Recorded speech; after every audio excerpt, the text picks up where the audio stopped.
Shelly-Ann here, and I want to thank you for listening or watching the podcast today. I'll be sharing experiences and challenges as an artist and insights I found to overcome negative emotions as a daughter of the King of Kings. Let's dive in. I've seen so many lovers. Welcome to my opening episode, Unveiling the Mosaic of Life. Today's podcast is about my personal journey of transformation through creative art.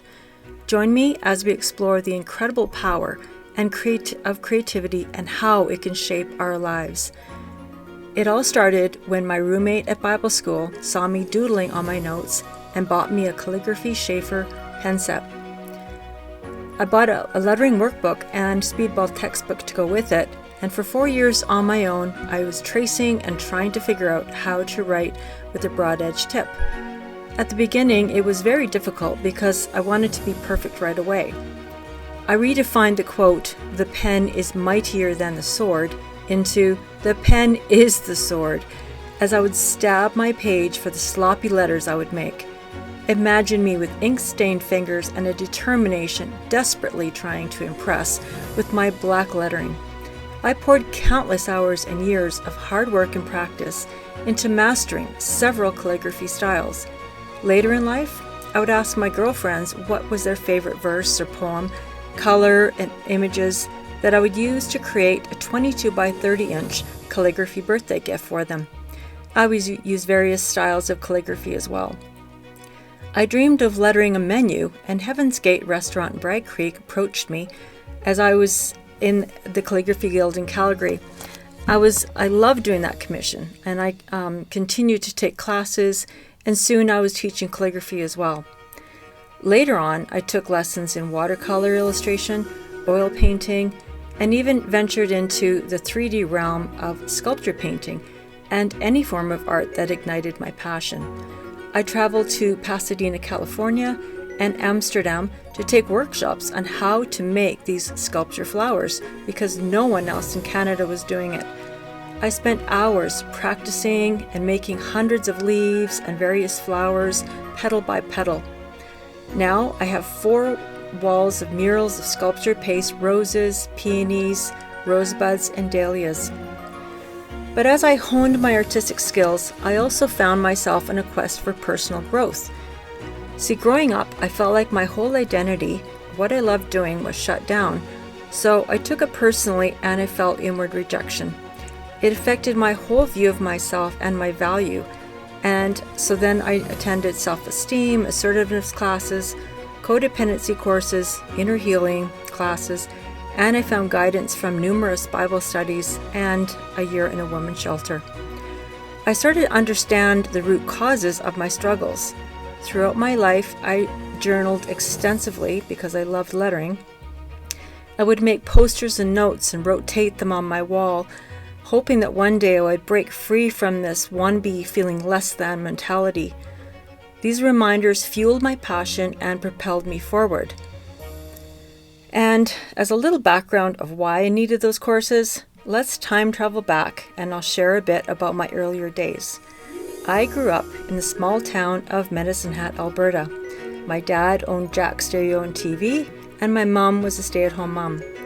My dad was a great businessman, salesman, and electrical technician, and I remember listening to him as he paced up and down in the hallway to a customer on the phone, stretching the cord from one side of the hallway to the other, saying really interesting words like, "Oh, it's better than a kick in the head with the frozen boot."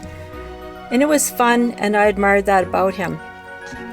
And a few other things I appreciated about my dad was his interest in sports. He encouraged all sorts of sports, and we had a yearly family ski trips. All 6 of us would pile into the car and try not to kill each other as we drove at least 5 hours to a decent ski hill like Sunshine, Lake Louise, Fernie, Kimberly, and Whitefish. Yet because they got pregnant before they were married, shame and rejection came upon them and upon us. And my mom, she didn't finish high school, and she had the 3 of us to look after alone while Dad built up the business. So they were traumatized and expected the highest from us without the loving kindness to bring the best results. So I heard a lot, go outside and play. So I excelled in sports. And I remember doing 50 cartwheels in a row in our crescent. And my friend across the street and I would create matching routines with front hand flips, cartwheels, walking on our hands as the neighbors watched out the window. I loved swimming, and my nickname was Fish. And I would happily spend 4 hours at the indoor pool a block away from our house. Then I started figure skating, racquetball, tennis, badminton, and later I cycled from Vancouver to Calgary and Jasper to Banff, and even ran 2 half marathons. Emotionally and socially, though, I was awkward. In school, people picked fights with me. My gymnastics routines paid off as I was able to outrun them. My parents even suggested I enroll in a private girls' school. And I thought, how's that going to help? It was the girls who were picking the fights with me. Finally, I stood up for myself and I won the fight. Anyway, I went to a Bible camp that featured mountain climbing, canoeing, archery, backpack trips, and I had a spiritual experience that was my anchor through the trials that I would encounter.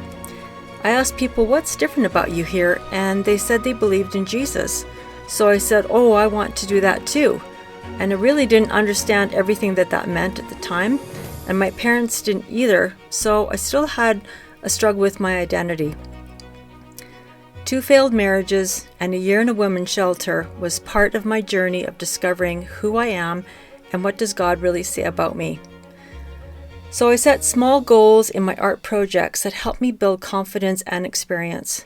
I learned to be grateful for the simple things and became more aware of my own personality and my ability to be patient.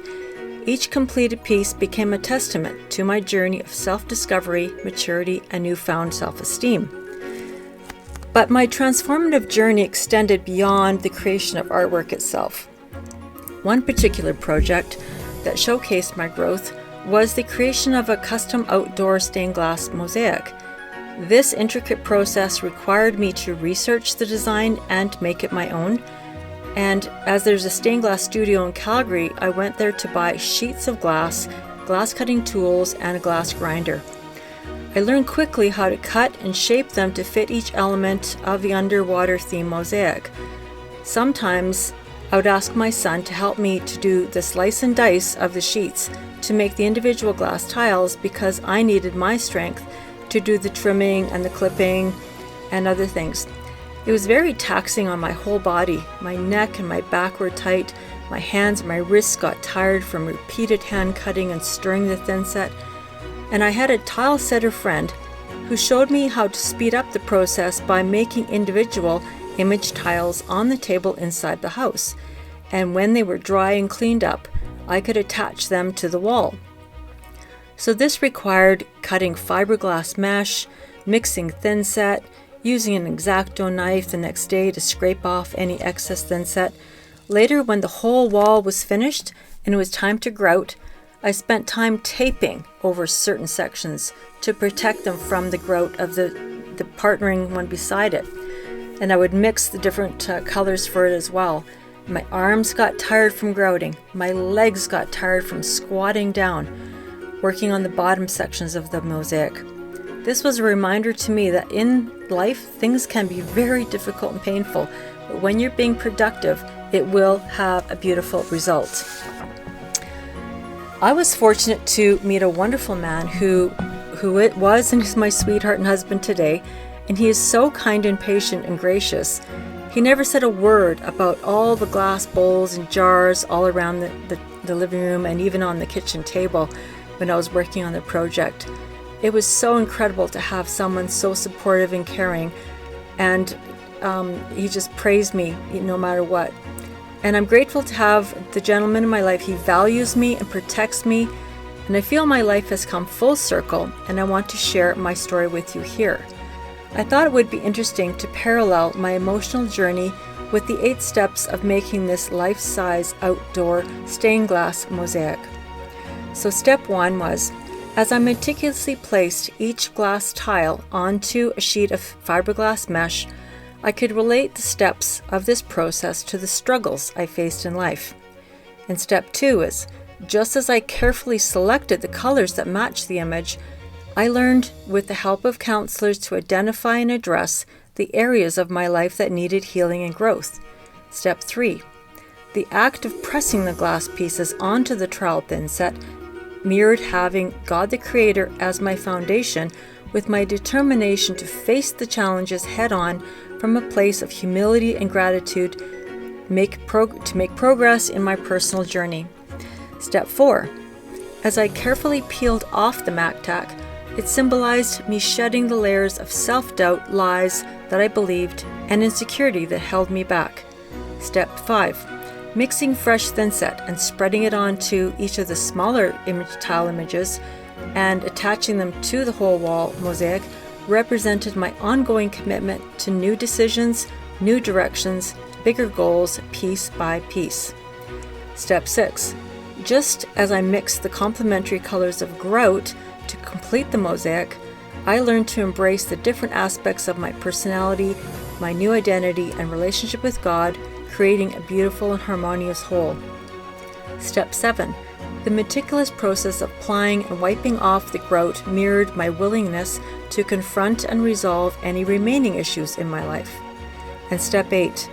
My athletic background also played a significant role in shaping my personal growth journey, with the qualities needed to achieve my athletic goals such as discipline, perseverance, and resilience also propelled me forward in my artistic endeavors and personal development as I realized other forces working against my success.